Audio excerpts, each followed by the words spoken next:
Lesson 17. Garrisoned House and Suppression. Garrisoned houses are pre-existing structures, or more aptly, houses, in the game world, that can act as additional static defensive fortifications, much like foxholes, gun nests, or pillboxes. They are typically found within the boundaries of a town and are incredibly useful defenses against enemy infantry that are pushing into an urban area. By default, a garrisoned house will be in one of two states, a destroyed or collapsed state, or a built and functional state. The current allegiance of a garrisoned house may be seen by the flag flying on its roof. If there is no flag on the garrisoned house, it is probably in a collapsed, non-functional state. Unlike fully player-built buildings, a garrisoned house requires the use of a construction vehicle, as shown here, in order to reconstruct it, with basic materials, to its built and functional state. Once a garrisoned house is operational, it may serve two purposes. 1. Without any additional structures, any soldiers may enter the building, ascend the stairs, and use the broken walls and windows as high vantage cover in order to shoot at the enemy. The walls and the windows of the house provide excellent defense against incoming small arms fire and gives the player great range and position to defend from. 2.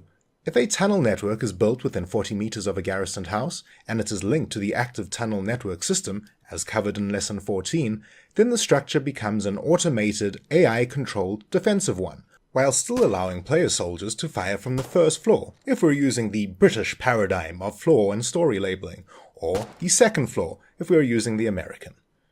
When connected to a tunnel network, rifle fire will discharge at enemies from the boarded-up windows on the ground floor of the building. A garrisoned house is exceptionally resilient to small arms fire, but high explosive weapons, such as high explosive grenades and satchel charges, can destroy and collapse the building in several strikes. An important aspect to remember, which Lesson 14 did not cover, is that foxholes, gun nests, and pillboxes may be suppressed by constant small arms fire from multiple allied soldiers. In the words of Cyril Figgis, "Suppressing fire! Suppressing fire!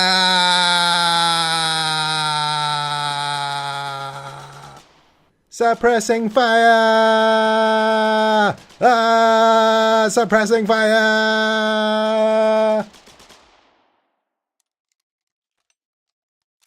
3 is the recommended minimum, or at least one with a heavy machine gun. And this means that while fire is maintained, the enemy AI will not discharge munitions against approaching soldiers, allowing players to get close to the defense and attack it with explosives. However, a garrisoned house cannot be suppressed by small arms fire, thus making it a very tricky defense for infantry to handle alone. And let's be fair, who can truly be suppressed in a house when there is a good goulash on the go? Certainly not the winter-hungry soldier.